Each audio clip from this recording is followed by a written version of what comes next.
2024 లేదా 25లో డిగ్రీ లేదా బీటెక్ చదివారా? సాఫ్ట్‌వేర్ జాబ్ కోసం ఎదురు చూస్తున్నారా? అయితే కోడ్ జ్ఞాన్ 100 డేస్ కోర్సులో చేరండి. జాబ్ సాధించండి. సుమన్ టీవీ ప్రేక్షకులకి మీ నాగరఘు నమస్కారాలు.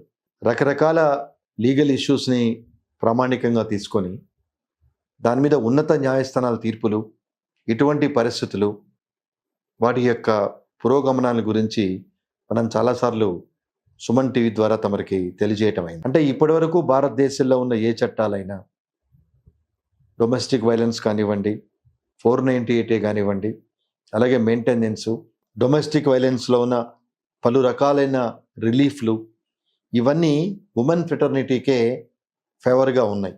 అలాగే మొదటి నుంచి భారతదేశంలో స్త్రీని కొంచెం ఇబ్బందులకు గురి చేస్తున్నారు కాబట్టి వారి భద్రతకి తగిన ప్రాధాన్యత కల్పించాలనే ఉద్దేశంతో చేసిన చట్టాలు చాలా సందర్భాల్లో అవి మిస్యూజ్ అవుతున్నట్టుగా న్యాయస్థానాల దృష్టికి తీసుకువెళ్ళటం జరుగుతుంది. అంటే ఎక్కువ శాతం భార్యలందరూ తమని వేధిస్తున్నారని, రకరకాల ప్రలోభాలకి మమ్మల్ని గురి చేసి గొంతెమ్మ కోరికలు కోరి ఈ గొంతెమ్మ కోరికలు తీరిస్తే కానీ మీతో కాపురం చేయమని, కాపురానికి రావద్దని చేస్తున్నారని చెప్పి వాళ్ళని కాపాడే చట్టాలు ఉన్నాయి. కానీ అదే విధంగా, ఎందుకంటే రెండు చెట్లు కలిస్తేనే చప్పతులు అని చెప్పి అన్నట్టుగా చాలా సందర్భాల్లో అబ్బాయిలు కూడా బాధపడుతున్న సందర్భాలు చాలా ఉన్నాయి. కానీ అబ్బాయిలు బయటికి ఎందుకు చెప్పుకోలేరు అంటే బికాజ్ ఆఫ్ సోషల్ స్టిగ్మా.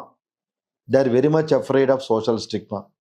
అంటే నా భార్య నన్ను ఇబ్బంది పెడుతుంది, నా భార్య నన్ను తిడుతుంది, కొడుతుంది అని ఆడవాళ్ళు చెప్పినట్టుగా, first of all there is no mechanism which are in favour of men whenever they are facing this kind of harassment from the hands of the women. రెండవది, మొదటి నుంచి మంది మెయిల్ డామినేటింగ్ సొసైటీ అని అనబడుతుంది కాబట్టి, అంటే లిటరలీ స్పీకింగ్ ఈ చట్టాలు ఏవైతే ఉమెన్కి ఫేవర్గా ఉన్నాయో వాటిని దృష్టిలో పెట్టుకుంటే మంది మెయిల్ డామినేటింగ్ సొసైటీ అని అనడానికి అవకాశం లేదు.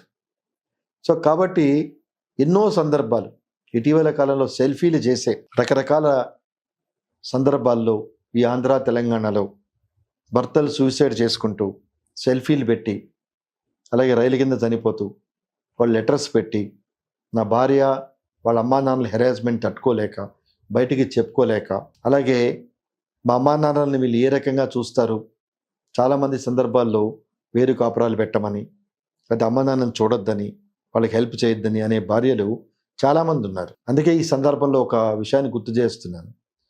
ఎప్పుడైతే భార్య భర్తని వేరు కాపురం పెట్టాలి అని ప్రోత్సహిస్తుందో, that is itself is a cause for getting divorce under cruelty అని పలు సందర్భాల్లో ఉన్నత న్యాయస్థానం చెప్పడం జరిగింది. సర్వోన్నత న్యాయస్థానం అంటే తల్లిదండ్రులు పిల్లల్ని కానీ ఆడగాని మొగ్గాని వాళ్ళ అవసరమైన పరిస్థితుల్లో వీళ్ళు కాపాడుతారు, వాళ్ళ మంచి చెడు చూస్తారనే ఉద్దేశంతో అనేక రకాల కష్ట నష్టాలకు ఓర్చుకొని పిల్లల భవిష్యత్తు కోసం తాపత్రయపడుతున్న తల్లిదండ్రులకి వివాహం అయిన తర్వాత, అంటే ఒక కొత్త పర్సన్ ఫ్యామిలీలో ఎంటర్ అయ్యి మొత్తం she is capable enough to change the entire scenario of the husband's family. అందుకే ఒక సామెత ఉంది, 25 ఏళ్ళు తల్లి కష్టపడి కొడుకుని ప్రయోజకుని చేస్తే 25 రోజుల్లో భార్య పెళ్ళైన తర్వాత అతన్ని అసమర్థులుగా చేస్తుందని చెప్పని చాలా సందర్భాల్లో చెప్పడం జరిగింది. చాలామంది కేసుల్లో ఇది ఫ్యాక్ట్ కూడా. అంటే ఈ సెల్ఫీ చేసి బెంగళూరు టెక్కి చనిపోయింది దేశవ్యాప్తంగా ఎందుకు చర్చకు దారి తీసిందంటే, now this is the time. అలాగే అచిన్ గుప్తా కేసులో సుప్రీంకోర్టు చాలా ఉన్నతమైన మార్గదర్శకాలు ఇచ్చింది. అంటే పాత 498A ఐపీసీని కొత్త లేటెస్ట్ సెక్షన్ 85, 86 బిఎన్ఎస్ కింద దాన్ని రివ్యూ చేయమని చెప్పని కేంద్ర ప్రభుత్వాన్ని అడగటం జరిగింది. అంటే క్రూయాలిటీ అనేది it is a very wide define. It need not be a physical cruelty. It may be a mental cruelty also by virtue of using or abusing or making comments about various aspects of a woman. So మానసిక ఒత్తిడి తీవ్రత కూడా క్రూరత్వం కింద వస్తుందని పలు సందర్భాల్లో చెప్పడం జరిగింది. కానీ క్రూయాలిటీ ఏ రకంగా అప్లై అవుతుందన్నది again it depends on case to case basis. ఒక చిన్న ఉదాహరణ తీసుకుంటే, నా దృష్టికి వచ్చిన కేసులో, అంటే అతను బ్రాహ్మణ్ కమ్యూనిటీకి చెందినవాడు, అమ్మాయి ఎస్సీ కమ్యూనిటీకి చెందిన అమ్మాయి, both are software engineers. 8 years ప్రేమించి పెళ్లి చేసుకున్నారు. ఇప్పుడు వాళ్ళకి 4 సంవత్సరాల అబ్బాయి కూడా. డిస్ప్యూట్స్ వచ్చి అమ్మాయి విడిగా వెళ్ళిపోయి now she is threatening the husband as if she is going to file SC atrocities case against her husband. ఎంత పిటి అండి. అంటే 8 సంవత్సరాల్లో ప్రేమించి పెళ్లి చేసుకున్న అబ్బాయి ఈరోజు డిస్ప్యూట్స్ వచ్చినాయని నన్ను కులం పేరుతో దూషిస్తున్నాడు, నన్ను ఇబ్బందులు పెడుతున్నాడు అని కేసు వేస్తానని చెప్పి బెదిరిస్తున్నది అంటే it is nothing but misusing the power, misusing the safe guards granted by the constitution in favour of women. ఎందుకంటే 8 సంవత్సరాల్లో ఏ సందర్భాలు లేవు. ఆమెని క్యాష్తో దూషించాడని కానీ ఆమెను నెగ్లెక్ట్ చేశాడని కానీ లేవు. When she made a demand to set up a separate family by living her old age mother, ఎప్పుడైతే అబ్బాయి అమ్మని దూరంగా పెట్టి మన పాటికి మనం వేరు కాపురం పెడదామన్నాడో, ఇతను ఒక్కడే అబ్బాయి అవ్వటంతో ఆ రిక్వెస్ట్ని ఎప్పుడైతే ఈ అబ్బాయి ఒప్పుకోలేదో పుట్టింటికి వెళ్ళిపోయి from there she is threatening unless and until you set up a separate family from your mother I'm going to file SC ST cases. ఈ అబ్బాయి ఏం చేయాలి? ఎందుకంటే చట్టం తన పని తాను చేసుకుపోతుందనే చాలా సందర్భాల్లో వింటూ ఉంటాం. ఎప్పుడైతే అమ్మాయి ఎస్సీ కేసు పెట్టిందో, అబ్యూజ్ ఆఫ్ ఎస్సీస్ కేసు పెట్టిందో, automatically this man will be penalised. ఇది నిజమా అబద్ధమా?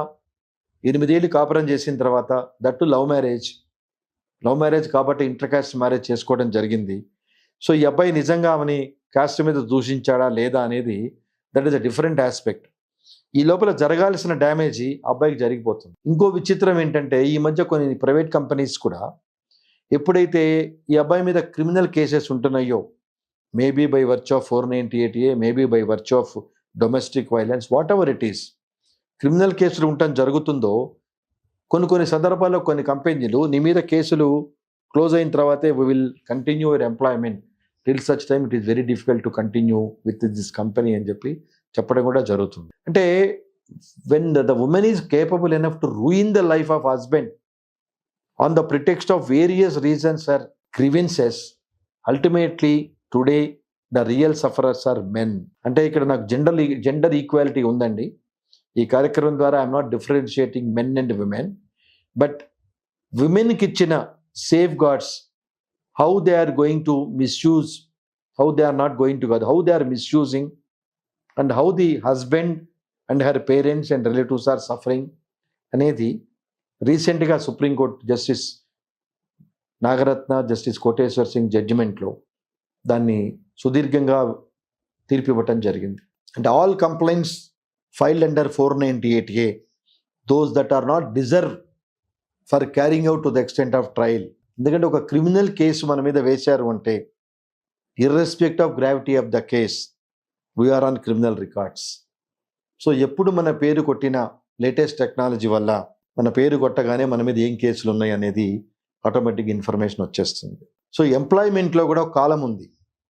Are you ever involved in criminal cases, have you ever involved in arrest, have you ever involved in cases అనేది కూడా రాయటం జరుగుతుంది.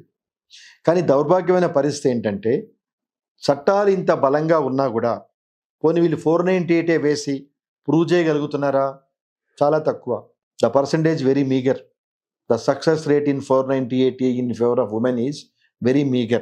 కానీ ఈ లేటెస్ట్గా వచ్చిన ఈ అతుల్ సింగ్ ఇష్యూస్లో ఎప్పుడైతే ఉన్నత న్యాయస్థానం 498A డొమెస్టిక్ వైలెన్స్ మిస్యూజ్ కాబడుతున్నది, the real sufferers are not only women, men also equally suffering from the hands of women అనేది రియలైజ్ అయిందో, centre considered that public interest litigation filed by one of the advocates to consider these facts and circumstances stated in his letter by the person who committed suicide from Bangalore. Namaskaram.